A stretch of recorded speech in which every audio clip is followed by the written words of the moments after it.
I'm finally back with another Mr. Men reading. This time it's Mr. Clever, so I hope you enjoyed that.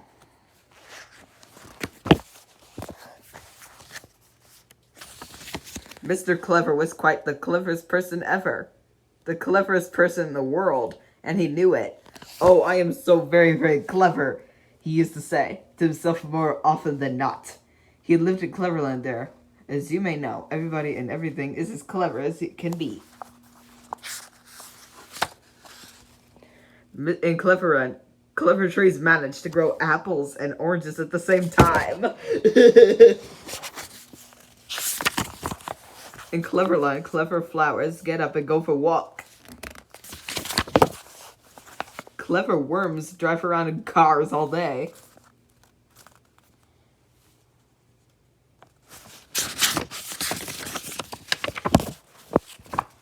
And clever elephants play tennis. Oh yes, Cleverland is quite the most clever place. Would you like to live there? Mr. Clever does. Oh, I am so very, very clever to build such a clever house. He used to go around telling everybody.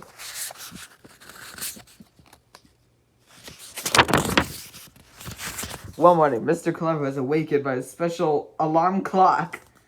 It's a Mr. Clever alarm clock. Not only did it wake you up by ringing, but it also switched on a light that says, "Good morning," and made a cup of tea and showed what the weather was going to be. It told you the time and showed you the day. It also whistled cheerfully while it was doing all this. Mr. Clever yawned, got up, washed, cleaned his teeth with a special Mr. Clever toothbrush, which squeezed toothpaste the brush, the candle, and he does this for breakfast. He popped a slice of bread in his special Mr. Clever electric toaster, which not only toasted the bread and also spread with butter and lemonade and cut off the crust. Yeah. After breakfast, he went for a walk, and an extremely long walk.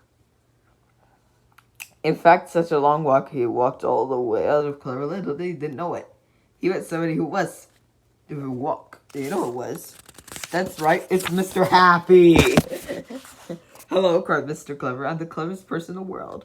Oh, good, said Mr. Happy. Then you must be clever enough to make up a really good joke, dummy. He left. Jokes make me happy, he explained. Mr. Clever's face fell. I don't know any jokes, he admitted. Well, that's not very clever, you, is it? Said Mr. Happy, and he went off. Mr. Clever went on. And do you know who he met next? That's right, it's Mr. Greedy. Hello, cried Mr. Clever. I'm the cleverest person in the world. Oh, good, said Mr. Clever. Then you can tell me the recipe of the world's most favorite dish. He licked his lips. I like food, he explained. Mr. Clever's face fell. I can't cook, he admitted, and I do not know any recipes. Well, that's not very clever, you, is it? Said Mr. Greedy and went off. In search of food, Mr. Clever went on. Do you know who he met next?